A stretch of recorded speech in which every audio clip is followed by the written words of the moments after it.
Now, my current team are under 8s who are playing 5-a-side, but next season they go up to under 9s playing 7-a-side. So, I thought I'd talk about my previous experiences at 7-a-side. Not me playing personally, but me being a coach / manager at a 7-a-side.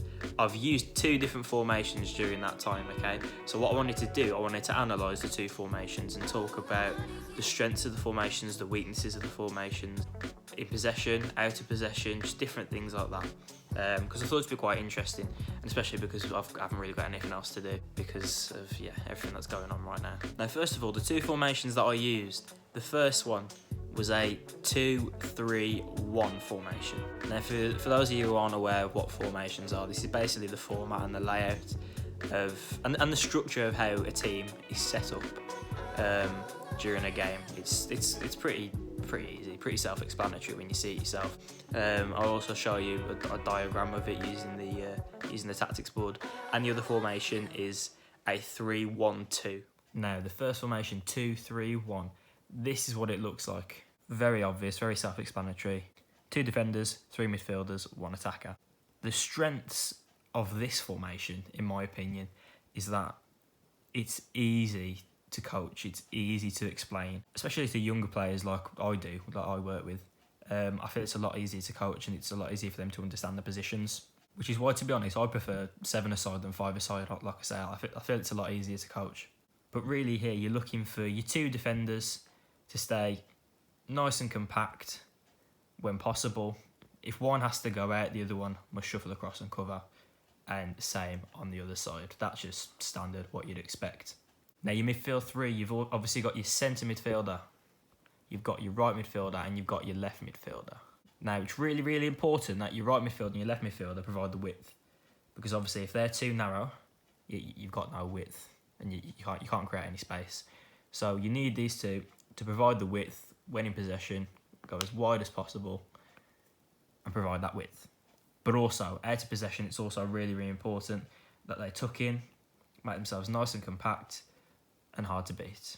It's really important as a midfielder that you're able to both attack and defend. You need to be able to get around the pitch. I'd say ideally your most mobile players, your most energetic players would be typically ideal to play in midfield. Your quickest players as well, the ones with the most pace, would be an ideal position for them as well. The centre midfielder, again, needs to work up and down. The centre midfielder can start off attacks as well, because from goal kicks, your 2 defenders can split, your centre mid can show to receive the ball from the goalkeeper like that.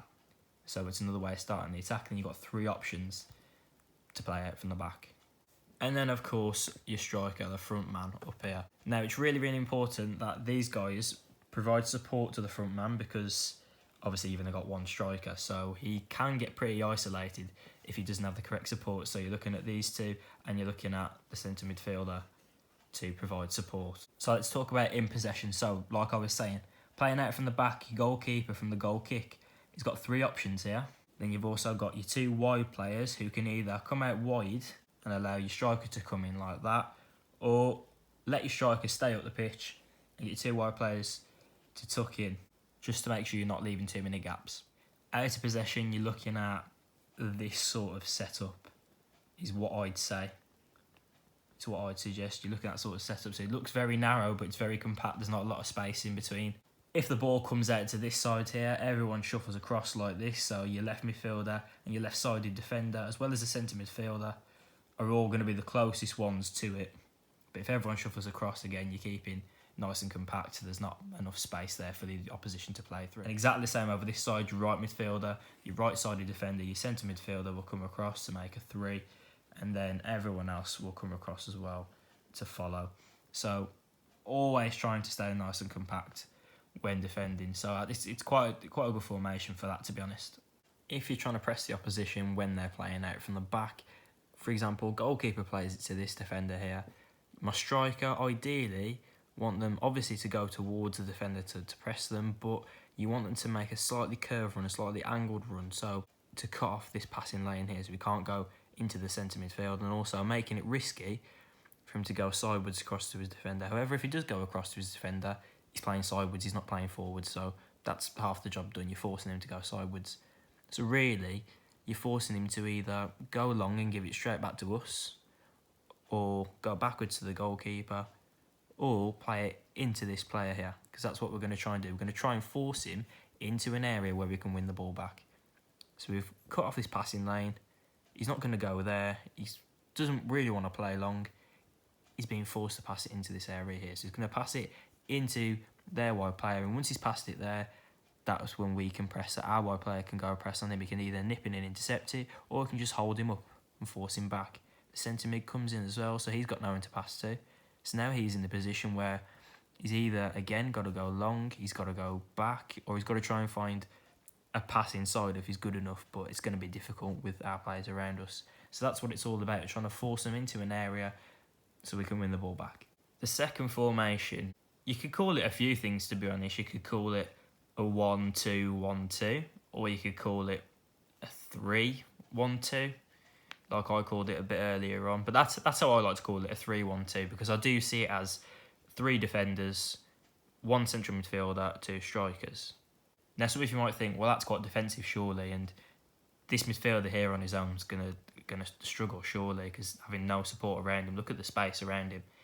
But that's why these 2 players here are really, really important. Now, I was fortunate enough when I managed my old team to have 2 players that were perfect for this role here. They were both very energetic, they were both very good defensively and very good going forward.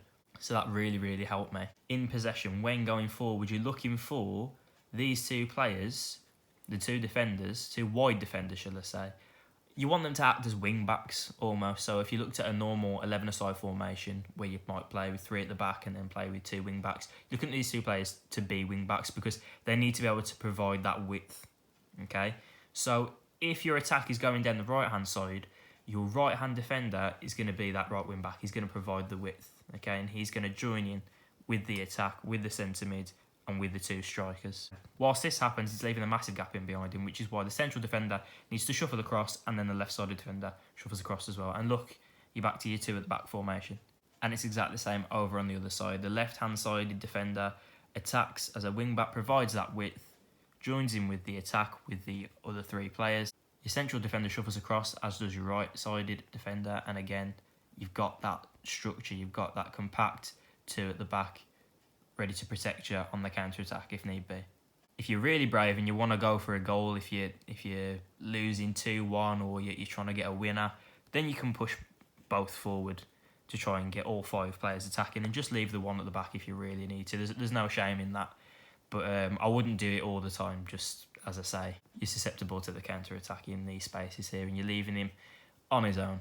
So it goes from quite a defensive formation to actually quite an attacking one, to the point where you could have potentially 5 attackers and just the 1 defender. Again, your centre midfielder, very similar to the other formation. Need him to work up and down, but you feel like he's got a bit more licence to go forward because of having 3 defenders behind him. But even so, you still need him to be energetic enough to work up and down. It's slightly different though when playing out from the back from a goal kick, because obviously your 2 wide defenders are going to split to provide the width. Your central defender is going to be here in the space that the centre midfielder normally would be. So your centre midfielder is going to play a bit further forward, just in this gap here, trying to occupy that space because you've already got a player here. And then your 2 strikers. This time you haven't just got the 1 where it could be potentially isolated on his own. You've got the 2. So these guys have got a bit of a licence, to be honest, to express themselves and just play how they want to play, because there's 2 of them and you know you've got enough cover behind you. But still, you've got a right-sided striker and a left-sided striker. Anything that comes down the left-hand side, you're looking for your left-sided striker to take up the wide areas and the channels, and you're looking for your other striker to be getting into the penalty area to receive the ball from the cross. Exactly the same happens this side as well. Right-hand sided player moving into the channels, getting the crosses in, and your left-hand sided players in the penalty area to finish off the chances. Now, playing out from the back, as I said before, your 2 wide defenders can go nice and wide to provide the width, push up a bit if need be, because you have got your 1 defender here to receive if need to. So your goalkeeper can go a bit longer, to be fair, can go a bit longer out to either wing back, or one of them can tuck in like this as a shorter option while the other one goes wide. So it's very flexible when playing out with the back with the defenders especially. As I said before, the midfielder's going to occupy this space. Your two wide players, one person can come out wide here, occupy this space, while the other one stays centrally, vice versa on the opposite side, or you can both stay down the middle to try and outnumber the opposition depending on what formation you've got. Now, out of possession, this formation can vary. Again, you want this to become a back three. You want your centre midfielder just sitting in front of them, and then your two can either sit as a two like that, or one of your two strikers can drop in alongside your centre midfielder to make a two like that, and you can just leave the one up. You've got a Christmas tree shape just to make sure nice and compact and hard to play against. Same principle as before.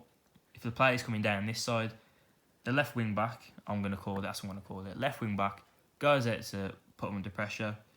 Your midfielder goes across, your striker goes across, and then everyone shuffles across to make sure you're nice and compact and there's no space to play into.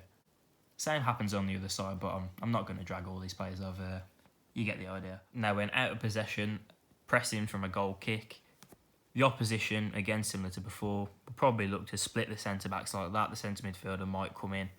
Now you've got two strikers to press, so you could do this, really, and try and cut off all the angles.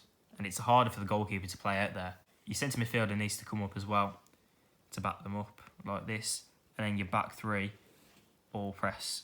But if the goalkeeper bypasses this initial press here, you've got these attackers which could come in into this space and your 3v3. So that's one slight disadvantage with it. Other than that, there's not too many disadvantages in terms of trying to press from the opposition playing out from the back.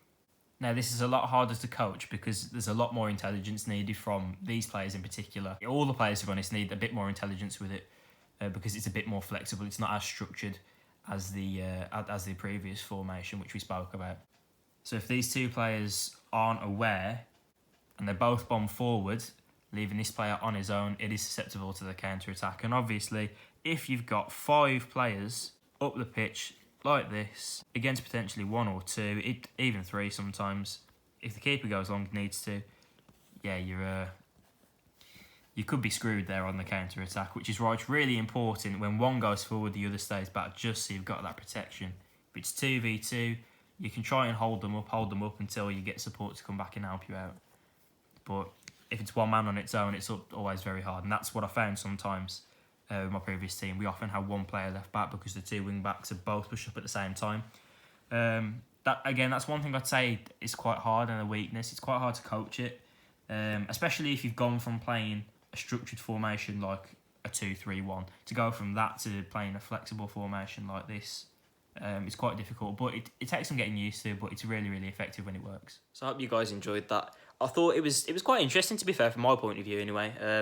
It was something slightly different, something that a lot of people don't really think about or don't know much about, because typically when you talk about tactics and formations, it's about 11-a-side. Don't really talk about stuff like 5-a-side and 7-a-side, but because that's what I'm experienced in, I thought it'd be interesting for you guys to get an insight into the sort of stuff that I work on. So a final thought from me, the 2 formations. My favourite one, if I had to choose one, I can't choose my favourite one, but I think the 2-3-1 is more structured and is easier to coach. The 3-1-2 is very fun, can get a lot of goals from it, but you're very susceptible to conceding goals as well, and it's harder to coach. So if you've got the right players for it, I'd go for it. Definitely try it out, because you can always rotate between the 2 as well. If you've got the players for it, try it. If not, then it might be a little bit more difficult to pull it off. Otherwise, I'd say stick to the 2-3-1, because I think you can fit most players in that sort of system. So hope you guys all enjoyed. Let me know if you want to see more videos like this one, because I enjoy making them. But if you guys don't enjoy seeing them, then there's no point in making them, is there? So let me know what sort of videos you want to see. Let me know anything. Comment whatever you want, as long as it's nice though. Like, come on, I'm trying.